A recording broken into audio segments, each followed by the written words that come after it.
Hey everyone, Sean here, Child Support, Divorce, and more. Today's topic is surviving the hurricanes of life. This is important because when you're well prepared, you will do better both physically and mentally. Prepare your mind for a long journey.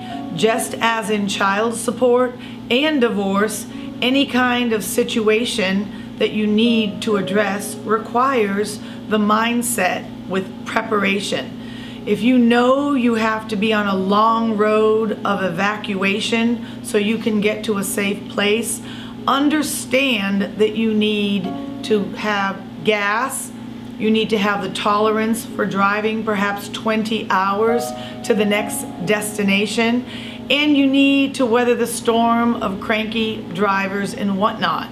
For me, when I was evacuating the hurricane, I took educational material so I could listen for 20 hours in the car about new business that I wanted to think about. That way I used my time wisely. Just like, for example, the hurricane of divorce. If you feel you're in a very stressful situation, understand you could always listen to tapes that could help you improve yourself. Knowing that you have things in life that you have to hurdle over and having your backup plan makes you sail through it ever so smoothly. It's not the time to detox. Knowing that you need to go through hurdles in life such as evacuate a hurricane or evacuate a marriage, you may be in a position where you cannot get to your coffee, your prescription medication, your cigarettes, your alcohol. When I evacuated, I was in a car with a child, and say I wanted to have an energy drink or a cup of coffee, my child would remind me that that is not good for you. So you could either listen to a child say that 100 times and make a choice. Do I want to do something that doesn't set a good example? And if you choose to say, I'm gonna quit coffee at that time, you may have a massive headache for 3 days during your evacuation time. So sometimes it's important to conduct your life in a sober fashion because things happen. I know the last hurricane, I had the same problem with coffee when the restaurants were closed and whatnot.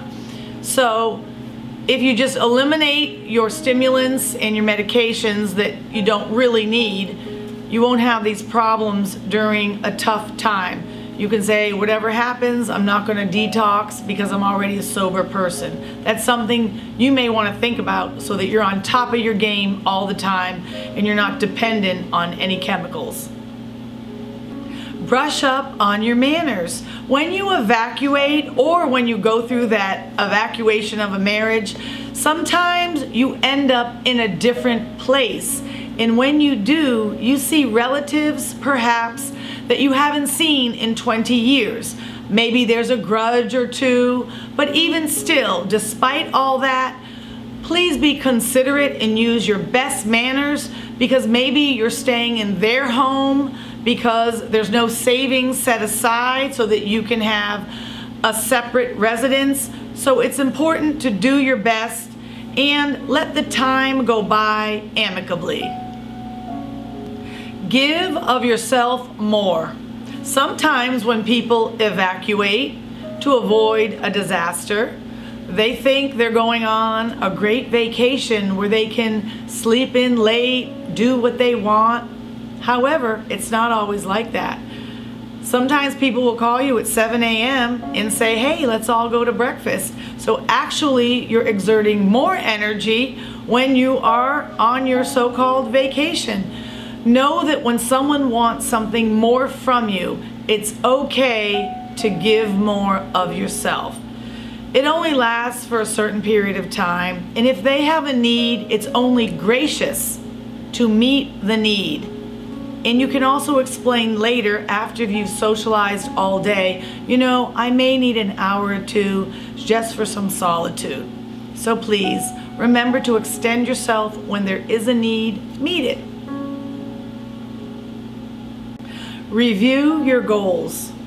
It's important to understand that wherever you are, whether you're in a car driving for 20 hours on an evacuation route, or whether you're out of your state visiting relatives, if you're getting divorced, know that at any given time, wherever you are, you can review your goals. It's important to ask yourself, next time I have this particular situation, how do I want to conduct myself?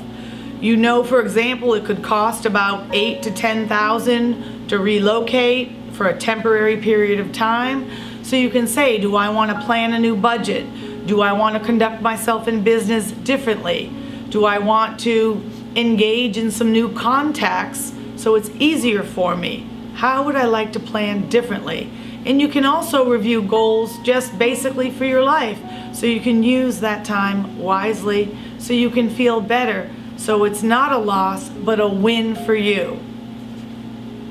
In closing, I'd like to say, psychologically surviving the hurricanes of life will create a new strength in you when you do it correctly. Please do so. I hope you enjoyed the video. Subscribe and like, and see our website, www.SeanGentileChildSupport.com. Thank you.